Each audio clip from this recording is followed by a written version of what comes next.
आप सभी मित्रों को सादर जय सिया राम।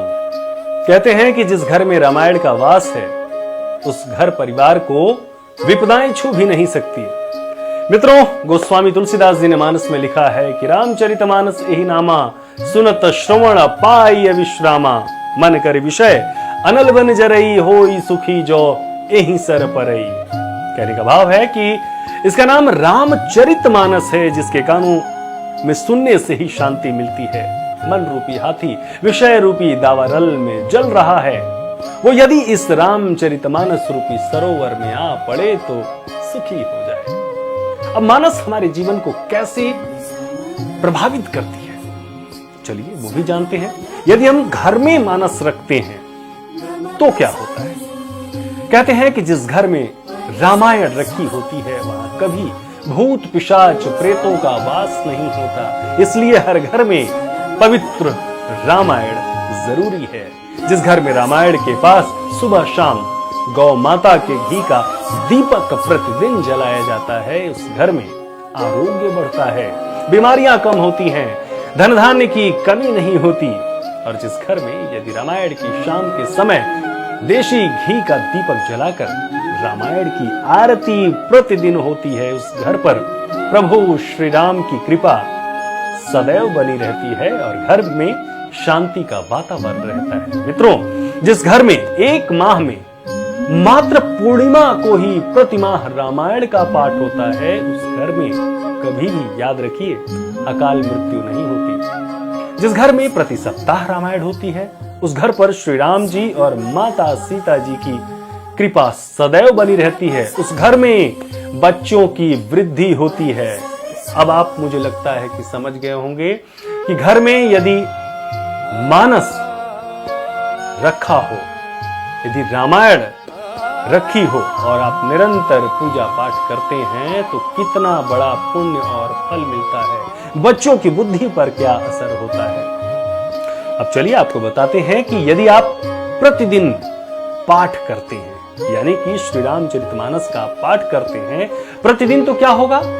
उस घर पर भगवान शिव, प्रभु मर्यादा पुरुषोत्तम श्री राम जी, माता सीता, श्री हनुमान जी महाराज, शनिदेव, नवग्रह, 33 कोटि देवी देवताओं की सदैव कृपा बनी रहती है। उस घर से दरिद्रता भाग जाती है, उस परिवार का यश बढ़ने लगता है और उस घर पर साक्षात मां लक्ष्मी की कृपा बनी रहती है। बच्चों को कभी भी भूत प्रेत पिशाच का भय नहीं रहता और ये सभी वहां प्रवेश भी नहीं करते उस घर में। उस घर में तो सुख शांति समृद्धि धन अन्न संतान मित्र पड़ोसी रिश्तेदारों आदि से घर परिपूर्ण होता है। समझ गए मित्रों।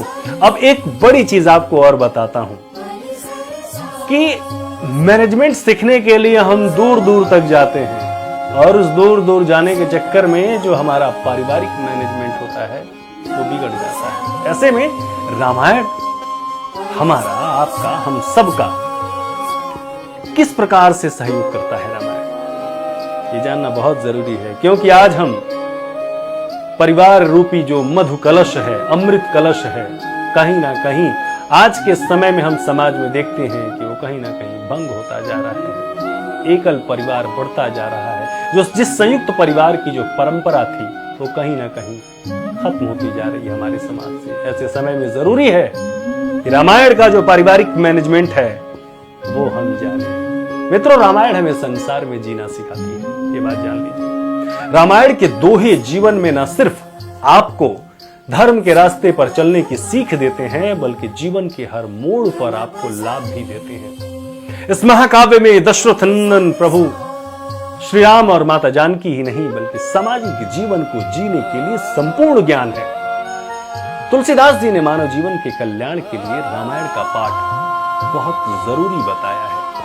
रामायण के नियमित पाठ से हमें क्या फायदे होते हैं ये समझ सकते हैं आप एक सिर्फ इस रामायण पढ़कर ही कि कैसे प्रसन्नता प्राप्त होती है हमें। मानस में गोस्वामी जी ने लिखा है कि बुध विश्राम सकल जन रंजनी, राम कथा कलि कलुष विभंजनी, राम कथा कलि पनग भरनी, पुनि विवेक पावक कहूं अरनी। तुलसीदास जी ने कहा है कि राम कथा पंडितों को विश्राम देने वाली होती है, साथ ही मनुष्यों को हर प्रकार से प्रसन्नता मिलती है। कलयुग में तो राम नाम से बढ़कर और कोई दूसरा नाम ही नहीं है।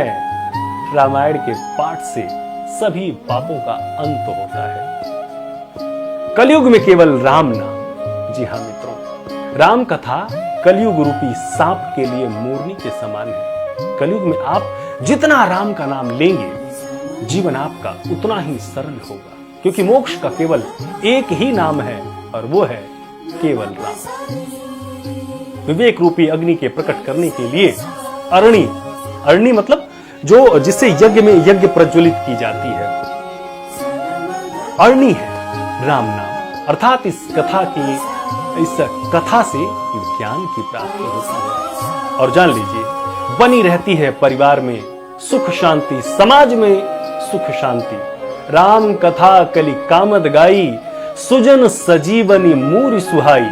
सोई वसुधा तल सुधा तरंगिनी, भय भंजनी भ्रम भेक भुवंगिनी।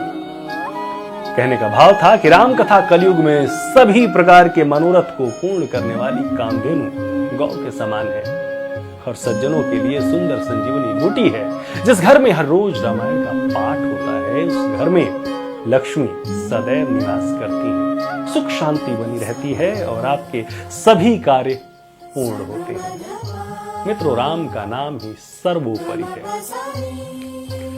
रामायण का पाठ पृथ्वी पर अमृत की नदी के समान है।